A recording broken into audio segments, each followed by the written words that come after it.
Hello student, आज हम मानक बुक की डिक्टेशन नंबर 55 करेंगे, जो आपके आईटीआई एग्ज़ाम, एसएससी एग्ज़ाम या कोर्ट एग्ज़ाम के लिए वेरी इंपॉर्टेंट है। डिक्टेशन आपको अच्छी लगती है तो एक लाइक ज़रूर करें, चैनल को सब्सक्राइब करें ताकि आने वाली हर अपडेट आपको सबसे पहले मिल सके। Ready, start. अध्यक्ष महोदय, प्रारंभ में केंद्रीय मंत्रिमंडल में कुछ भी मतभेद रहा हो, परंतु यह खुशी की बात है कि उसने शिक्षा के मामले में एक राष्ट्रीय नीति स्वीकार कर ली है। भले ही शिक्षा को संविधान की स्मृति सूची में न रखा गया हो और इसके संबंध में निर्णय करने का एकमात्र अधिकार राज्यों को दिया गया हो, परंतु केंद्र द्वारा इस विषय में एक राष्ट्रीय नीति का स्वीकार किया जाना इस बात का सबूत है कि अधिकारों के झमेले में न पड़े कर शिक्षा के राष्ट्रीय महत्व को अब स्वीकार कर लिया गया है।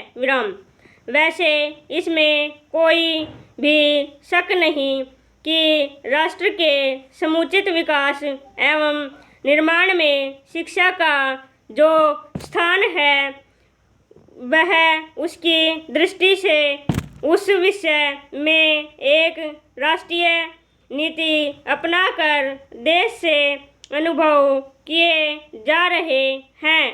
एक अभाव की पूर्ति की गई है। शिक्षा के क्षेत्र में जो व्यवस्था और असंतोष चल रहा है उससे अंत हो जाएगा, यह कहना अभी कठिन है। यह सत्य है कि नीति संबंधी जो योजना केंद्रीय शिक्षा मंत्रालय ने बनाई है वह कठोरी आयोग की सिफारिशों तथा उस पर संसदीय समिति के निर्णयों पर सर्वाधिक आधारित है। यह भी सही है कि इस संबंध में राज्यों से भी परामर्श लिया गया है, परंतु इस बात की कोई गारंटी नहीं कि संसद द्वारा उसे स्वीकार कर लेने के संबंध में भी उस पर अमल शुरू हो जाएगा। यह बात राज्यों पर आधारित है और यह किसी से छुपा नहीं कि कुछ राज्य सरकारों का शिक्षा के विभिन्न मुद्दों पर कुछ न कुछ मतभेद हमेशा रहा है। ऐसी सूरत में शिक्षा विषयक मुद्दों की घोषणा के बाद भी उस पर अमल की गारंटी तभी संभव हो सकती है जब शिक्षा केवल राज्यों का विषय न होकर केंद्र का भी विषय होता है तथा केंद्र का उस पर पूरा नियंत्रण होता। मेरे विचार में इसके लिए अगर आवश्यकता पड़े तो संविधान में परिवर्तन करना चाहिए ताकि शिक्षा के साथ और अधिक खिलवाड़ न हो सके। अब तो संसदीय सदस्यों को विभिन्न दलों की संसदीय समिति का बल भी प्राप्त है, ऐसी हालत में इस परिवर्तन में कोई भी फेरबदल नहीं हो सकता। अब तक केंद्र और राज्यों की ओर से शिक्षा पर काफ़ी व्यय किया जा रहा है, लेकिन विशेष लाभ नहीं हो रहा है क्योंकि शिक्षा में दोहरी व्यवस्था चल रही है। कई कार्यक्रम जो केंद्र में हैं वे राज्यों में नहीं और जो राज्यों में हैं उन्हें केंद्र स्वीकार करने में हिचकिचाता है। ऐसी दशा में शिक्षा के संबंध में कोई राष्ट्रीय नीति स्वीकार करना निहायत जरूरी है। यह केवल केंद्र ही कर सकता है।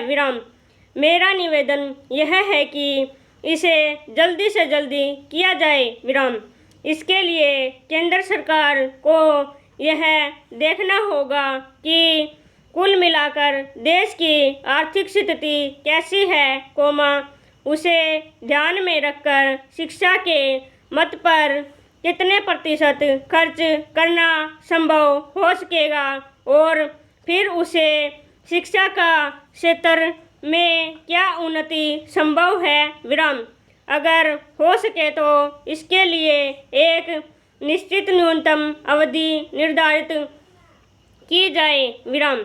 इस समय राष्ट्र के पास धन की कमी हो सकती है, परंतु इस बात से कोई इनकार नहीं कर सकता कि भारत जैसे विशाल देश की निरक्षरता को समाप्त करने के लिए यह अत्यंत आवश्यक है कि शिक्षा के मद पर अधिक से अधिक व्यय किया जाए विराम।